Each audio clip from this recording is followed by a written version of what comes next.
नमस्कार दोस्तों।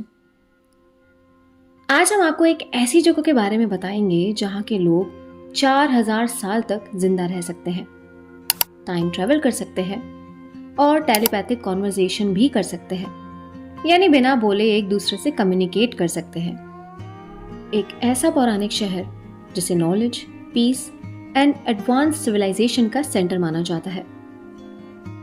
दोस्तों, संस्कृत में शाम का मीनिंग होता है शांति का स्थान। शास्त्रों का मानना है कि ये वो जगह है जहां इमोर्टल अश्वत्थामा आज भी जिंदा है और फ्यूचर में भगवान विष्णु का 10वां अवतार कल्कि भी यहीं जन्म लेगा। तो इस वीडियो में दोस्तों हम लोग शाम्भाला से कुछ ऐसे सीक्रेट्स के बारे में जानेंगे कि कैसे यहाँ के लोग 4000 साल तक जीवित रह पाते हैं।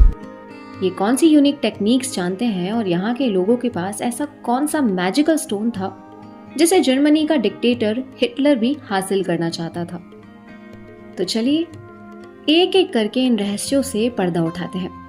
तो दोस्तों, बात है साल 2013 की, जब तिब्बत में रिसर्चर्स की एक टीम वहां के पुरातन अवशेषों की जांच करने पहुंची। जांच के दौरान उनका ध्यान गुगे किंगडम नामक एक भूले बिसरे समुदाय पे गया। लेकिन हैरान करने वाली ये बात है कि एक ही रात में ये ही यहाँ के लोग सारे बिना कोई निशान छोड़े गायब हो गए। यह रहस्यमयी घटना, जिन्हें कुछ थ्योरीज एलियंस से भी कनेक्ट करती हैं, वो साइंस के लिए आज भी एक मिस्ट्री बनी है। यह गुगे किंगडम 13th सेंचुरी में बर्फ से कवर्ड एक बंजर सी जगह पर बसाया गया था।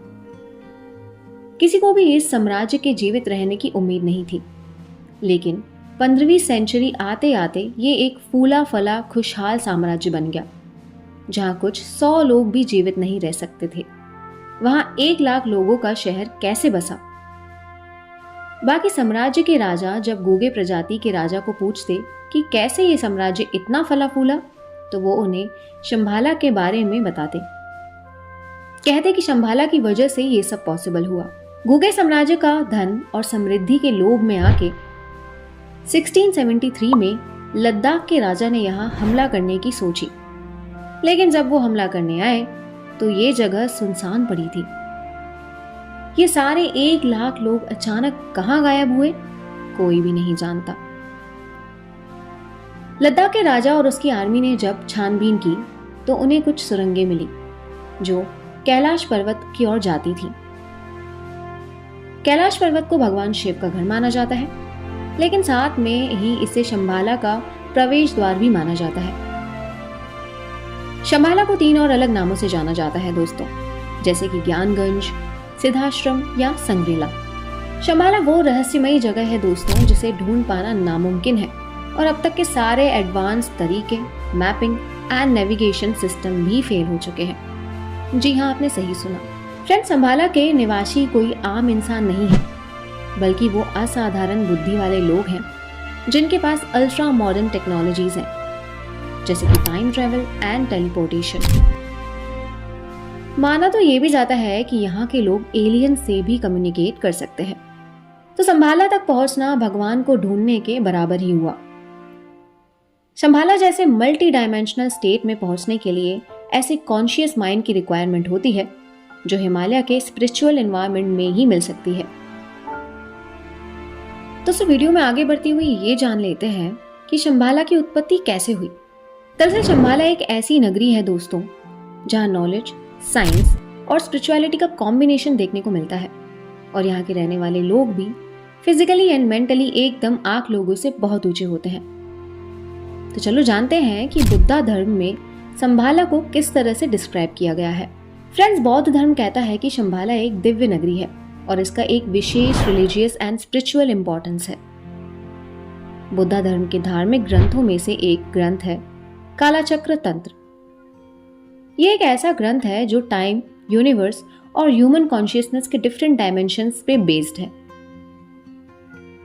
कालचक्र तंत्र कहता है कि शंभाला एक पवित्र नगरी है और यहाँ एक महान सभ्यता निवास करती है।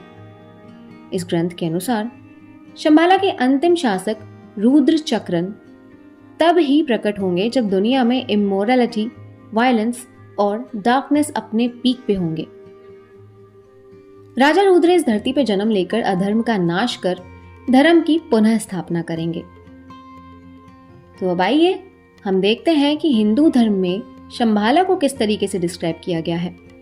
फ्रेंड्स, हिंदू धर्म के अनुसार शंबाला वो अद्भुत नगरी है जहां भगवान विष्णु के अंतिम अवतार कल्कि जन्म लेंगे और राक्षस काली का अंत करके धरती को अधर्म और पाप से मुक्त करेंगे। भगवान कल्कि के जन्म लेने के बाद कलयुग का अंत होगा और सतयुग की शुरुआत होगी। कलयुग अपने प्रथम चरण में है और इसकी अवधि 4,32,000 सालों की है। भगवान विष्णु अपना 10वां अवतार कलयुग के अंतिम चरण में लेंगे। आगे बढ़ते हुए दोस्तों ये बात कर लेते हैं कि श्रीमद् भगवत पुराण में शंबाला और कल्कि को किस तरीके से डिस्क्राइब किया गया है। फ्रेंड्स, श्रीमद् भगवत पुराण के पहले खंड के 3रे अध्याय के अकॉर्डिंग इस सृष्टि के स्वामी भगवान विष्णु कल्कि अवतार का जन्म तब होगा जब 2 युगों के संधि पर धरती के शासक पतित होकर लुटेरे बन चुके होंगे। ठीक उसी प्रकार 12वें खंड के 2रे अध्याय के अनुसार भगवान कल्कि शंबाला में जन्म लेंगे। इन ग्रंथों से ये प्रतीत होता है कि कहीं ना कहीं शंबाला नगरी मौजूद है और कल्कि अवतार जन्म लेंगे। तो चलो अब जानते हैं कि शंबाला को खोजने के लिए क्या क्या एफर्ट्स अब तक लगाए जा चुके हैं। ये बहुत इंटरेस्टिंग होने वाला है, तो ध्यान से सुनिएगा। बात कर लेते हैं शंबाला की खोज की। तो दोस्तों, जैसा कि हमने आपको पहले ही बताया कि शंबाला को खोजना उतना भी आसान नहीं है। आज के इस कलयुग में किसी भी प्राणी के पास वो चेतना ही नहीं है जो शंबाला एक्सेप्ट कर सके। कुछ रिसर्चर्स ने ऐसा दावा किया है कि उन्होंने शंबाला की झलक देखी है। तो आइए उन रिसर्चर्स के गिवन स्टेटमेंट्स को देखते हैं और जानते हैं कि उन्हें शंबाला के बारे में क्या पता चला। फ्रेंड्स, 1920 में निकोलस रॉयरिच शंबाला के खोज के लिए आगे बढ़े। इन्होंने 1925 से लेकर 1928 तक खोज जारी रखी। इनका मोटिव शंबाला को ढूंढने के साथ साथ एक पत्थर ढूंढने का भी था, जिसे चिंतामणि पत्थर कहा जाता है।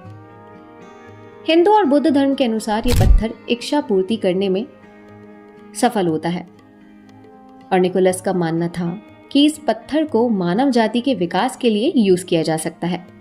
शंबाला को ढूंढने के लिए निकोलस को कठिन यात्रा करनी पड़ी।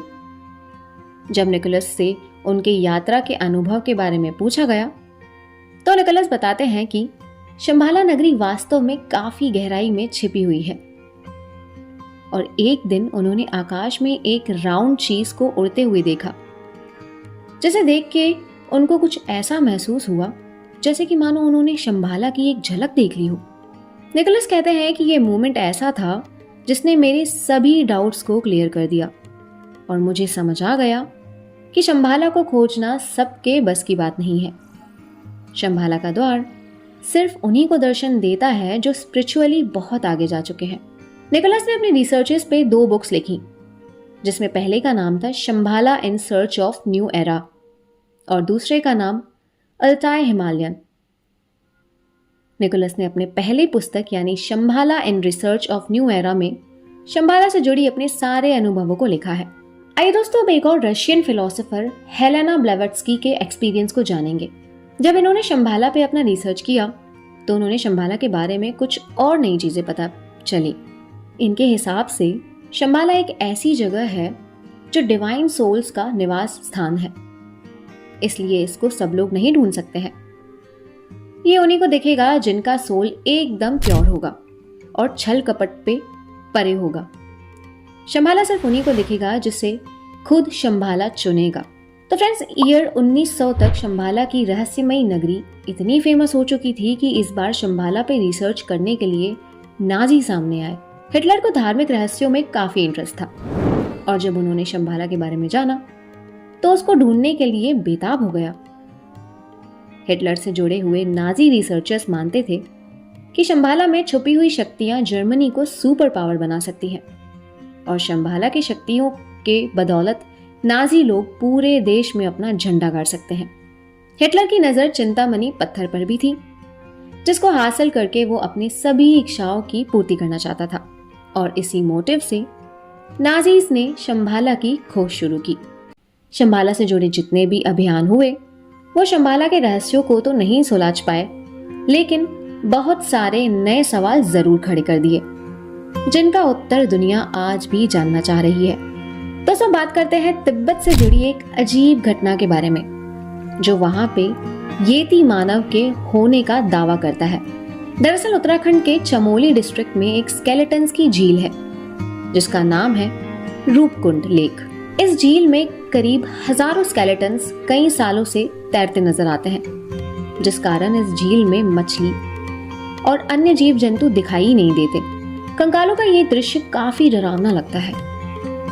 काफी लंबे समय से हमारे साइंटिस्ट यही पता करने में लगे हुए हैं कि इन कंकालों के पीछे का रहस्य क्या है।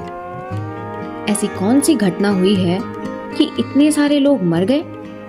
साइंटिस्ट की फाइंडिंग ये है कि इन कंकालों में कुछ बॉडी साउथ एशियन पीपल की है, तो कुछ चाइना और कोरिया के लोगों की। लेकिन साइंटिस्ट को ये समझ नहीं आया कि आखिर ये सारे लोग यहाँ पे कैसे पहुंचे। ये यहाँ खुद से आए या फिर इन्हें यहाँ पे लाया गया? कुछ मान्यताएं इन सबके पीछे का कारण येती मानव को बताती हैं। यह अनुमान लगाया गया है कि येती मानव कैलाश पर्वत के पास बसे हुए शंभाला नगरी की रक्षा करता है। तो हो सकता है कि इन सारे टूरिस्ट को येती मानव ने शंभाला के रक्षा के लिए इस झील में फेंक दिया हो।